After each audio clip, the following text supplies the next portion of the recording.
안녕하세요. 연세빛 가정의학과 의원 원장 또 빛네트워크 대표 이창엽입니다. 오늘은 새로운 시도를 한번 해보려고 해요. 여기 나와 계신 분은 우리 병원에 환자로 오셨던 분이에요. 원래는 제가 환자 얼굴을 띄우고 환자 병력에 대해서 아니면 환자 진료 본 것에 대해서 이야기를 하면 개인정보법 위반입니다. 환자의 개인정보를 유출하지 않아야 할 의무가 우리 의료인들한테는 있거든요. 근데 오늘은 환자 동의하에 본인과 함께 촬영을 하는 거니까 법적으로 문제될 게 없어서 이야기를 나눠보려고 해요. 성함까지는 밝히지 않으셔도 되고요. 환자분 나이가 어떻게 되시죠? 현재 지금 22살입니다. 네, 한국 나이로 22살이시고 네. 우리 병원에 처음 오셨을 때는 작년에 처음 왔어요. 만 지금 20세시고 작년에 처음 왔을 때는 만 19세였어요. 그리고 어떤 병을 진단받아서 우리 병원에 치료를 받으러 오셨던 거죠?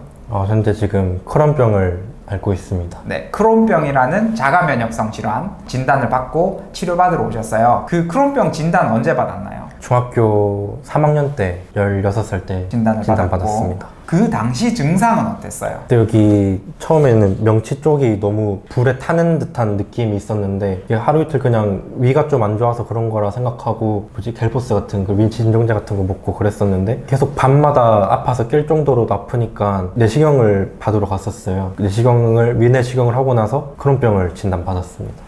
위내시경으로 크론병 진단 받았어요? 대장 내시경을 받은 게 아니고? 저희가 위 내시경도 하고 대장 내시경도 했는데 네. 12지장에서 발견이 돼가지고 네. 위 궤양이 네.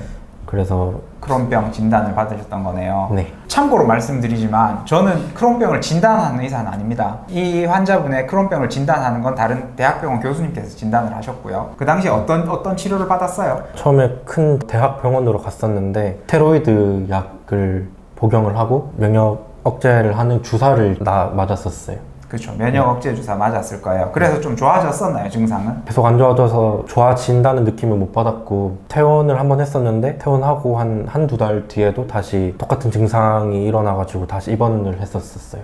입원 퇴원 좀 반복했었고 네. 저한테 왔을 때, 그러니까 작년에 처음에 왔을 때는 사실은 증상이 아주 심한 상태로 왔던 건 아니잖아요. 네. 그때는 많이 좋아진 상태로 왔던 거죠, 저한테 왔을 때는. 처음에 진단받았을 때처럼 그런 통증은 없었는데 변을 누면은 묽은 변이나 설사 같은 거는 계속 했었는데 불편한 거는 있어가지고 계속 찾아뵀었죠.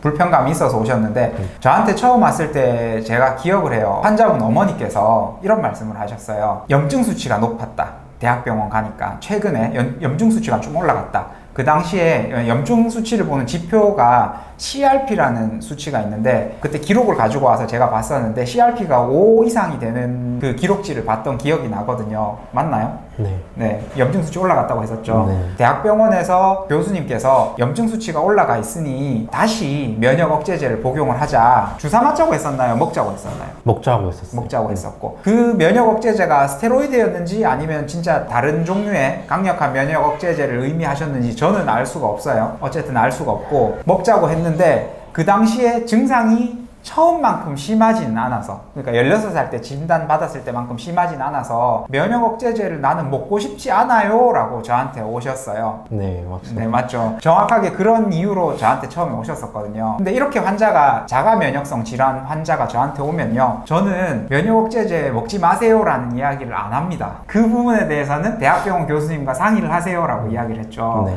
그 이유는 당연히 저는 자가 면역성 질환, 뭐 다른 질환도 마찬가지예요. 그 질환에 스페셜리티를 갖고 있다고 하는데 그런 스페셜리티를 가지고 있는 교수님이나 교수님이 아닐지라도 의사 선생님들, 세부 분과 전문의 선생님들의 의견을 존중합니다. 왜냐하면 그 급성기 질환에 대해서 다루는 거는 저보다 그분들이 훨씬 전문가예요. 그래서 제가 추천드리는 방법은 우리가 하는 면역 치료나 자가 면역성 질환 환자들을 도와줄 수 있는 영양 치료, 기능의학적 치료가 충분히 병행할 수 있는 치료거든요. 그래서 그대로 치료를 받으시고 또 거기서 제가 면역 억제제를 먹지 마세요 이런 이야기를 하면은 환자 플랜이 꼬여버려요. 나름 그 선생님도 환자에 대한 플랜을 가지고 있으실 건데 그 플랜을 제가 중간에 개입해서 꼬아버리면 안 되거든요. 그래서 그 치료와 전혀 상관없는 오히려 도움이 되는 치료를 제가 더해주는 그런 형태로 치료하는 것을 선호합니다. 그렇기 때문에 이 영상 보고 다른 의사 선생님들도 오해하시면 안 돼요. 제가 하지 말라는 이야기를 하는 게 아니고요. 그 당시에는 환자분 본인 의지가 면역 억제제 먹으면 컨디션 떨어지고 뭐 이런 것들이 본인이 아마 느끼셨을 거예요. 그래서 그런 게 싫어서 하고 싶지 않아요 라고 저한테 오셨어요. 그 당시에 겨울방학이었어요. 그죠? 네. 이 환자분의 집은 우리 병원 근처고 환자분의 학교는 인천에 있어요. 인천에서 학교를 다니고 있는 분이라서 방학 동안 좀 바짝 치료를 합시다 라고 이야기를 하고 주 2회 내지는 1회 와서 우리 병원에 와서 면역치료, 보조적인 영양요법 치료를 했습니다. 이 환자분에게 제가 했던 치료의 키워드는 첫 번째 재생, 두 번째 면역이에요. 면역은 너무너무 복잡한 거라서 여기서 제가 면역에 대해서 구독자분들한테 설명을 다 드리면 이해가 안 갈 거예요. 현대의학도 100% 이해하지 못하고 있어요. 저도 사실 면역에 대해서 100% 이해하고 있지 못하고 지금도 계속 뭔가 새로운 면역 물질들, 세포들에 대해서 찾아내고 발견하고 검증하고 있는 시기거든요. 간단하게 말씀을 드리면 예를 들어서 면역이라고 하는 거는 A, B, C, D 이렇게 나뉘어져요. 근데 자가 면역 질환이라는 건 이 중에 A라는 부분이 너무 과잉 생성된다고 해야 될까요? 과활성화돼서 이 과활성화된 면역 부분이 내 몸을 공격하는 것을 자가 면역성 질환이라고 해요. 크론병도 그 중에 하나고요. 면역 억제제를 사용하면 이 A, B, C, D 모두를 다운시킵니다. 면역 억제제는. 그렇기 때문에 B, C, D는 안 떨어뜨려도 되는데 얘들도 함께 떨어질 수밖에 없다 보니까 면역 억제제의 부작용들이 발생하는 거예요. 자, 근데 그러면 약 중에 A만 떨어뜨리고 B, C, D를 떨어뜨리지 않는 약은 없나? 아직까지는 제가 알기로 그런 약은 개발되어 있지 않아요. 그러면 우리가 기능의학적으로 환자를 도와드릴 수 있는 방법은 이거를 A, B, C, D 다 떨어뜨린 면역 억제제를 사용하고 있으면 A는 건드리지 않고 B, C, D를 좀 올려줄 수 있는 그런 치료를 하면 환자분 컨디션 회복에 도움이 되기 때문에 그런 쪽으로 좀 서포트를 하고요. 또 두 번째, 크론병으로 오셨었기 때문에 장 점막이 손상이 많을 거라고 생각을 하고 점막 재생할 수 있는 그런 종류의 기능의학적 치료를 같이 했습니다. 저한테 한 번, 두 번, 세 번, 네 번, 다섯, 여섯, 일곱, 여덟, 아홉, 열, 열하나, 열둘, 열셋 방학 동안에 13번 저한테 내원하셔서 치료를 받았었어요. 치료를 받고 나서 변화를 느꼈었나요? 일단은 몸이 좀 무겁다 하면 아침에 일어날 때 무거운 느낌이 있었는데 그런 건 좀 많이 덜 해줬고 변 같은 것도 약간 예전에 치료받기 전에 좀 묽게 설사 같은 변이 나왔다면 치료받고 난 뒤에는 좀 정상적인 변으로 많이 나왔고 제가 화장실을 많이 갔었는데 화장실 가는 빈도수도 많이 줄었어요. 좋아요. 좋은 반응이었고 반응이 좋았기 때문에 제가 초청을 했어요. 물론 환자의 질병의 상태에 따라서 이렇게 확 좋아지지 않는 경우도 있고 더디 좋아지는 경우도 있고 그래요. 그리고 크론병이라는 병은 만성질환이거든요. 완치를 목표로 간다기보다는 관리를 목표로 하는 병이기 때문에 이 급성기라고 표현하기는 좀 그런데 환자 증상이 많이 불편할 때 개입을 해서 바짝 치료를 해놓고 나면 관해기가 좀 유지가 되다가 증상이 다시 나타날 수 있기 때문에 평생에 걸쳐서 좀 꾸준히 관리해야 되는 병이라고 생각하시면 됩니다. 다시 인천으로 갔고 한동안 저를 못 봤잖아요. 네. 못 보는 동안에 살이 엄청 쪘어요. 그렇죠?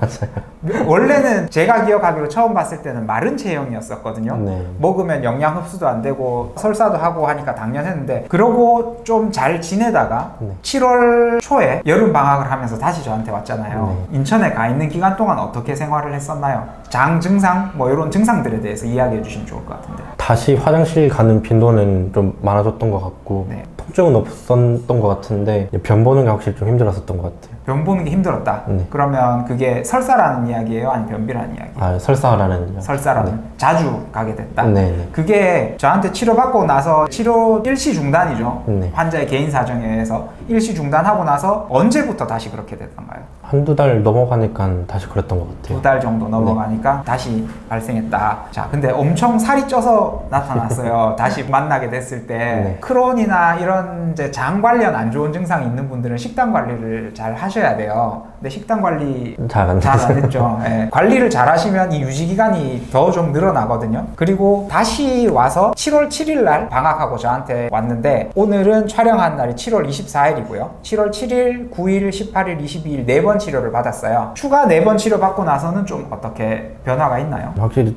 지금 운동을 하고 있는데 주사 치료를 맞고 운동을 하니까 뭐라 해야 되지? 힘이 더 붙는다고 해야 될까요? 그런 느낌도 들고 또 화장실 가는 빈도수도 많이 줄었어요. 다시 줄어들었고. 변도 좋아지고.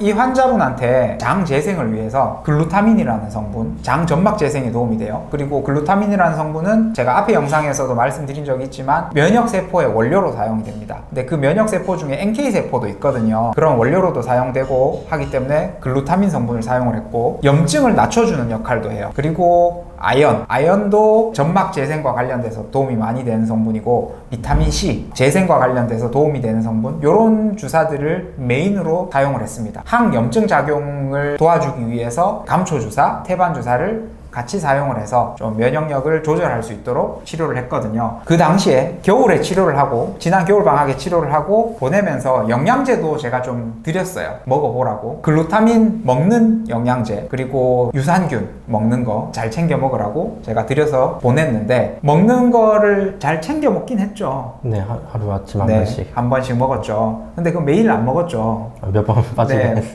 몇 번 빠진 게 아니고, 우리 병원에서 구입해간 횟수를 보면 제가 한 달에 며칠을 빠졌다가 대강 나오거든요. 30개 가져갔는데 2달 뒤에 나타나면 30번 안 먹은 거거든요. 절반 정도 먹었죠. 저희 병원에서 구입 이력을 보니까 2번 구입해 가셨어요. 처음에 한 번, 그리고 중간에 한 번. 이런 부분을 잘 챙겨주시고 중간에 관리를 잘 할수록 조금 더 유지가 잘 된다고 생각을 하시면 될 거고, 장이 안 좋을 때는 그런 영양제를 먹으면 흡수가 잘 안 돼요. 다 장에서 흡수시켜서 내 몸에서 활용을 하는데 흡수가 잘 안 되니까, 장이 되게 안 좋을 때는 혈관으로 맞는 방법을 택하는 것이 좀 더 효율성이 높기 때문에 이제 수액치료를 병행하는 거예요. 먹는 게 효과적이라면 먹는 걸로 해결하는 게 더 낫죠.